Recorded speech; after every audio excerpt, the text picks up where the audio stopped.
Many living in the city 20 years ago remember the unrest like it was yesterday. I know I do. Senior reporter Larry Seward is from Cincinnati too, but he was away at college when protests erupted 20 years ago. Some of your peers who were here, Larry, still have a lot of emotions about this.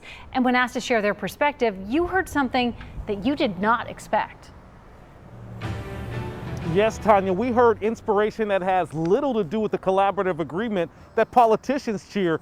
What happened to Timothy Thomas felt far too personal. Nathaniel Snow, you were a first-year teacher at that time.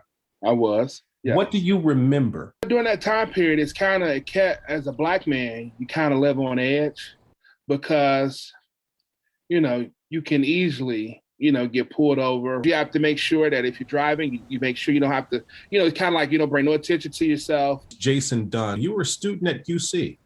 Yes, I remember the feeling of this could have been me. Do you feel like this city, this environment is different than what you lived in 20 years ago?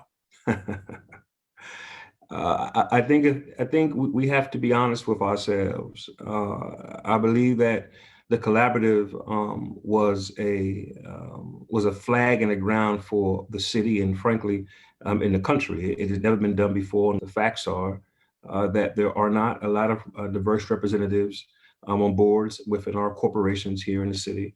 There are not a lot of Black leadership in many of our not-for-profits and for-profit organizations. And that's not because there's a lack of talent. It is because, frankly, in my opinion, that the process of selecting a leader has been severely diluted by insecurities and fear of competition. At the time, I was still working at Procter & Gamble. Did what happened affect the way you went about your life? In 2003, I actually started a business in Over the Rhine.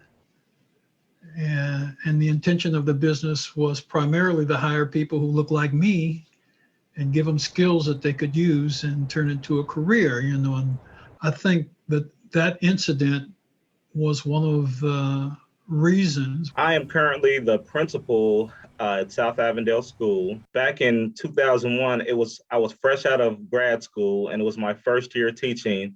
I was teaching phys ed and health at an elementary school. So it was more of an awakening at that point. Where did it take you?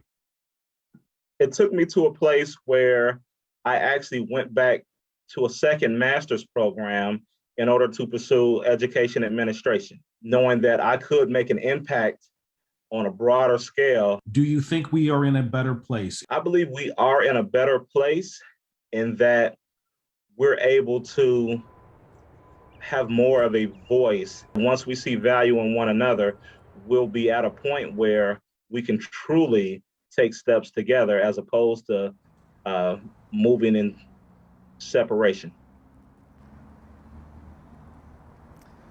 Yeah, we talked for over a half an hour with all of those gentlemen that you heard from on our Here Cincinnati podcast, which you can find on our website, WCPO.com.